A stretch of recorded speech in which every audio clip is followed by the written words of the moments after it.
God says we enter into His rest when we choose Him. Do you know what that means?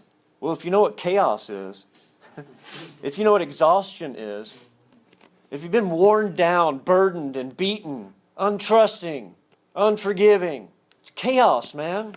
It's not a good way to live. Always afraid, self-preserving. Man, I know people who have a stockpile of guns in their basement more than a platoon in the army. They got enough food stored for doomsday, and when the zombies come, man, they're still worried. They got all that, and they're still afraid. They're building holes in the ground in the backyard. They're so worried about dying, they're not living because all they got is what they see. And they're so busy trying to preserve it, they have no rest. There's not a person that comes into this program who doesn't say, I'm tired, man. I'm tired. I'm exhausted. I'm beaten. I'm beat up. I'm broken. I'm looking for a place to rest. And there is such a place. You can find it in Hebrews chapter 3 and 4. And we are God's household. If we keep up our courage and remain confident in our hope in Christ, that is why the Holy Spirit says, today you must listen to His voice. Don't harden your hearts against Him as Israel did when they rebelled.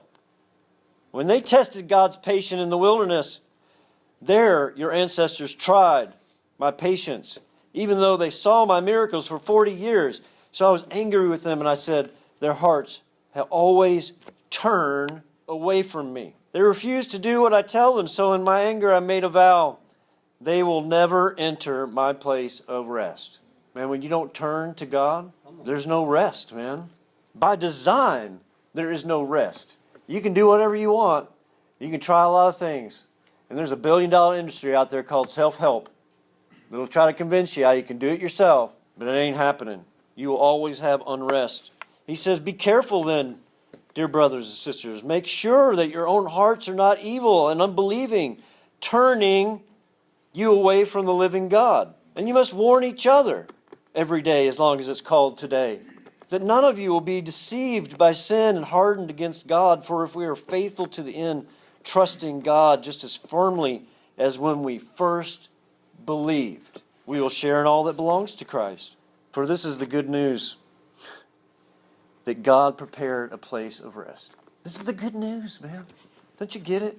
The human condition is that we're tired, we're beaten, we're exhausted. The good news is that Christ came to defeat all that so that we can enter into a place of rest.